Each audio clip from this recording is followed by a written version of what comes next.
songs and rhymes.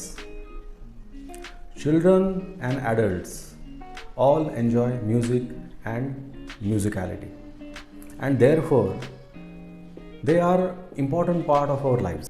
Being an important part, music can help an educator to be in tune with children and establish a bond with the children during the learning and teaching process. While children enjoy nonsense and traditional songs, we must pay attention to the content of the rhymes and songs, and that content must always be educational.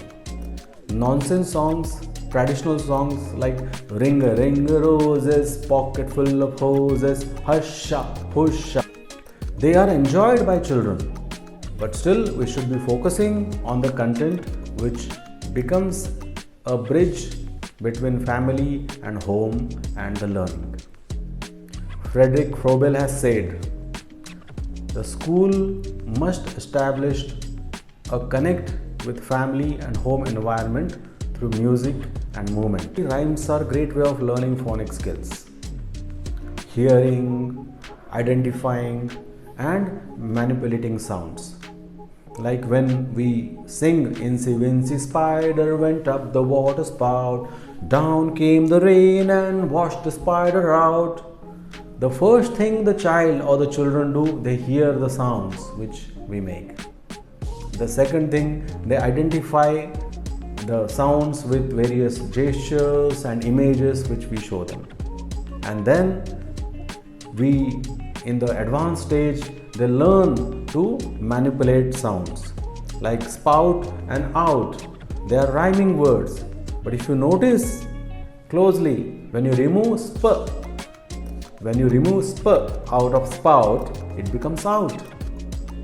So small example, big learning. And similarly, the same phonological awareness practice could be extended by using various other means of replacing sounds and adding sounds to the words, and that is how the child's phonological awareness grows. Nursery rhymes make children understand pitch, rhythm, volume, etc. into the songs. Incy Wincy Spider went up the water spout, down came the rain and washed the spider out. So what an educator is doing here is she is bringing various aspects of singing into the song. And we must do that. We must do that instead of singing it plain. Incy Wincy Spider went up the water spout, down came the rain and washed the spider out. You notice the difference between these two. Incy Wincy Spider went up the water spout, down came the rain and washed the spider out. Children learn the pitch, the volume and the rhythm of the songs. And it is a great way of learning singing. Right? Apart from learning the rhythm, pitch and volume of the singing, children expand their imagination and also learn about the sequences which take place in the song. Incy Wincy Spider went up the water spout. You are showing a spider, a prop or a spout or a pipe. You are showing them. They are imagining that this spider is going inside the spout. Their imagination grows. They are imagining. And the sequence in the rhyme is understood by them. It goes up before, then it rains, then the water flows, and then it pushes the spider out of the pipe or the spout.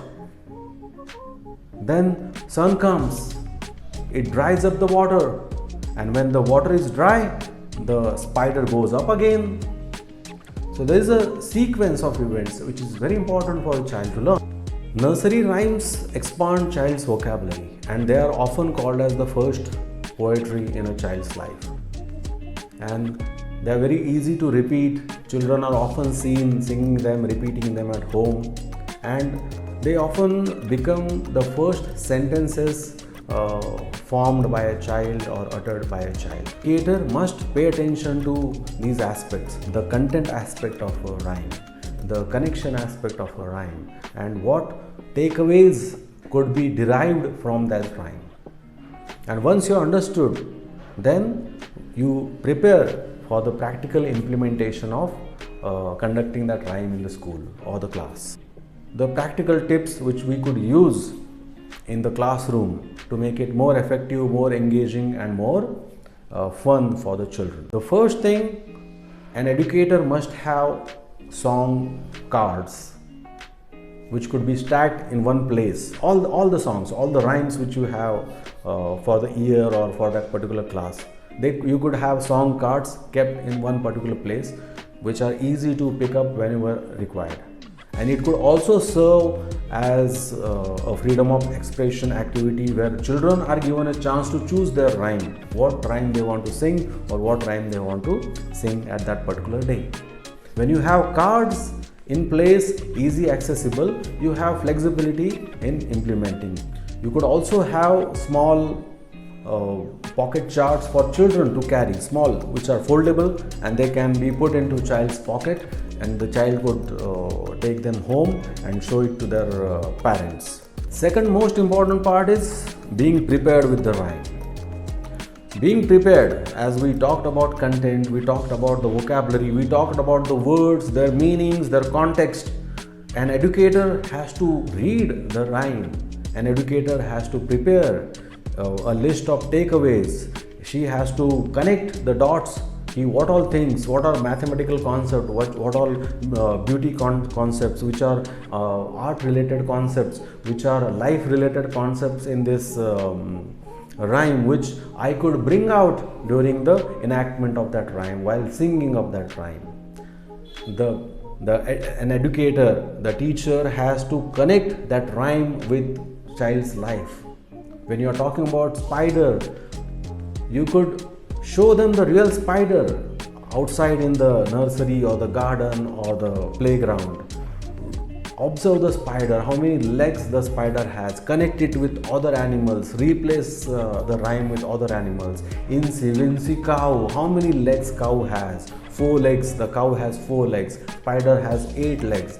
What are the designs spider has on its body?